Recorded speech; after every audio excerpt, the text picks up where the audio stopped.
ठिकाणी आज तुम्ही पत्रकार परिषद घेतली होती. मानपूर शिवारात माजी मंत्री एकनाथ खडसे हे महारवतनाची जमीन खरेदी केल्याप्रकरणी बोदवड पोलीस हातून दाखल करण्यात आला आहे. काय मागणी आजची आमची अशी मागणी आहे की या घटनेची सखोल चौकशी होऊन SIT नेमावी.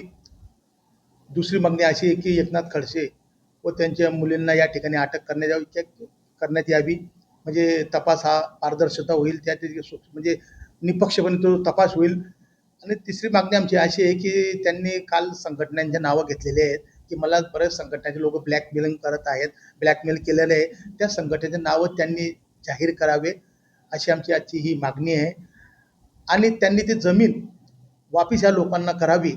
त्यांनी ते दिशाभूल करून खोटे दस्तावेज तयार करून जे जमीन खरेदी केलेली आपल्या मुलीच्या नावावर शुगर कारखान्याच्या नावाच्या अंतर्गत त्यांनी ती जमीन वापस करावी अशी आमची ही मागणी आहे. आणि यासाठी आमची आज पत्रकार परिषद होती. आणि त्यांनी या गोष्टीचं म्हणजे न केल्यास Republican party of India Athawale पक्ष रस्त्यावर उतरून त्या ठिकाणी मोठं आंदोलन करेल.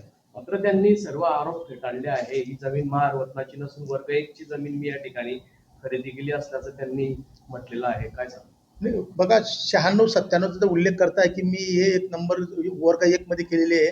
बाकी यांना ते माहीत नाही की त्यांनी केव्हा केले असं. आणि 97-96 सांगतात, त्यांनी 2002 मध्ये ते जमीन खरेदी करता. म्हणजे आपण ते 4 ते 5-6 वर्षाचा तो डिफरन्स आहे. मग त्यांनी त्यावेळेस खरेदी का नाही केली? मग ते वर्ग 1 करताना 2002 मध्येच का केली? तर याच्याही सुद्धा त्यांनी आम्हाला तर म्हणजे सर्वसामान्याला त्यांनी या पीडित परिवाराला त्यांनी ते उत्तर द्यावं. आणि त्यांनी ते खरेदी खत यांच्यावर म्हणजे खोटं आम्हीच दाखवून ते केलेलं आहे हे आम्ही सिद्ध केलेलं, सिद्ध करण्यापेक्षा आम्ही कलेक्टर साहेबांना ते प्रूव्ह करून दाखवलं सुद्धा आहे. आणि त्या ठिकाणी सर्व खाडाखोड आहे. आणि खरेदी खतावर सुद्धा खाडाखोड आहे. आणि त्यांच्या मुलीचं नाव त्यांनी हाताने नंतर ते 9व्या नंबरवर टाकलेलं आहे. हां. आणि 8 लोकांची खरेदी करत असताना 7च लोकांचा उल्लेख त्या ठिकाणी आहे खरेदी खतामध्ये. याची सुद्धा SIT चौकशी करण्यात यावी अशी आम्ही मागणी करत आहोत. चमेलीबाई तायडे यांना पाठीशी घेऊन एक प्रकारे राजकीय षडयंत्र असल्याचं त्यांनी आरोप अजून केलेला आहे. त्यामध्ये त्यांनी असं म्हटलेलं आहे की एकच हे शेतकरी आहे का, इतर शेतकरी कुठे गेले, एकच हे आरोप करतायत. यांना पाठीशी घालून खंडनाचा माझा राजकीय करिअर हे करण्याचा प्रयत्न चाललाय. तसं अजिबात नाहीये की त्यांनी ते जमीन खरेदी करत असताना त्या ठिकाणी त्यांना मोबदला देण्याचं आश्वासन दिलं. आणि तुमच्या परिवारातल्या लोकांना आम्ही त्या ठिकाणी सेवेत घेऊ, म्हणजे कामावर घेऊ, या आशेने त्यांना तर जमीन त्यांनी ते घेतली की आपल्या परिवाराला काहीतरी मिळेल या आशेने त्यांनी ते जमीन खरेदी केली. हा त्यातला भाग आहे. आणि त्याच एकट्या काय तर म्हणजे त्या गरीब आहे ना, गरीब असल्यामुळे ते रस्त्यावर येत आहेत.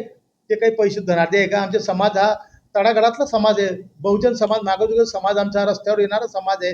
त्यांचं उदरनिर्वाहाचं साधन तेच शेती आहे. आणि त्या शेतीत त्यांना समजलं की ते शेतीवर कारखाना होत नाही आहे, आपल्या मुलीच्या नावावर त्यांनी परस्पर करून घेतलेलं आहे. त्यामुळे त्यांना जेव्हा समजलं त्यावेळेस ते रस्त्यावर उतरलेले आहेत. आणि 2001 पासून ते असा पाठपुरावा सतत करतायत. आणि यामध्ये राजकीय षडयंत्राचा विषय येतो कुठे खडसे साहेब? उलट माझी तुम्हाला मीडियाच्या माध्यमातून मागणी आहे आणि एक अशी विनंती करतो परत आपल्या मीडियाच्या माध्यमातून की ज्या धर्तीवर गिरीशभाऊ महाजन यांनी ती जमीन वापस केली, त्या धर्तीवर आपण मनाचा मोठापणा दाखवून त्या गरिबांची जमीन वापस करावी की तुम्हाला पुढचं आयुष्य चांगलं तरी लागेल. की चांगलं एक शेवटी जीवनामध्ये पैसा सर्व काही नाही आहे. आपलं नाव, गाव, शोहरत, आपली इज्जत चांगली राहिली पाहिजे असं मी मीडियाच्या माध्यमातून आव्हान करतो. आणि ते गरीब लोकांची जमीन 5-6 एकर काही मोठी गोष्ट नाही खडसे साहेबांकडे, खूप आमाबस जमीन आहे, सर्व गोष्टी चांगल्या आहे खडसे साहेबांकडे. तर माझी आपल्या माध्यमातून विनंती आहे खडसे साहेबांना की आपण त्यांची जमीन वापस देऊन एक चांगला पायंडा या शाहू फुले आंबेडकर छत्रपतींच्या महाराष्ट्रामध्ये घालून द्यावा. की ठीक आहे, मी जमीन घेतली होती, बाकी त्या ठिकाणी कारखाना झाला नाही, तर मी न पैसे घेता त्याच्यामुळे मी मनाचा मोठापणा दाखवून जमीन वापस करत, तर दलित समाज निश्चितच त्यांचं स्वागत करेल. ब्लॅकमेलिंगच्या भीतीने गिरीश महाजनांनी ही जमीन परत करून दिली. आज मात्र मी लढा देतोय. या संदर्भात आगामी काळात मी हायकोर्टामध्ये दाद मागणार असल्याचंही त्यांनी म्हटलंय. ठीक आहे ना, बघा लोकशाही मार्ग आहे, प्रत्येकाला अधिकार आहे. ते हायकोर्टामध्ये माननीय हायकोर्टात जाव का माननीय सुप्रीम कोर्टामध्ये जाव, त्यांनी ते कागद शिवाय कोणते कोर्ट ते मंजूर करत नाही हे तुम्हाला माहिती, मलाही माहिती. ते कुठे पण जावते, बाकी हे सत्यता लपणार थोडी आहे. त्यांनी कुठे जावं, आम्हाला त्याचं काही नाही. ब्लॅकमेलचा या ठिकाणी कोणताही विषय येत नाही. आम्ही सत्तेच्या मार्गाने, लोकशाहीच्या मार्गाने आम्ही या ठिकाणी लढा देत आहोत. मागणी काय करणार? मागणी ही आहे की ते घटनेची SIT चौकशी करावी, त्यांना अटक करावी आणि जे कोणी सांगतात ब्लॅकमेलिंग मला करताय कोणी संघटनेचे लोक, त्या ब्लॅकमेलरचे नाव त्यांनी समोर आणावे, म्हणजे आम्हाला समजून कोण ब्लॅकमेलर आहे, समाजच्या नावाखाली कोण त्यांना ब्लॅकमेलिंग करते असं.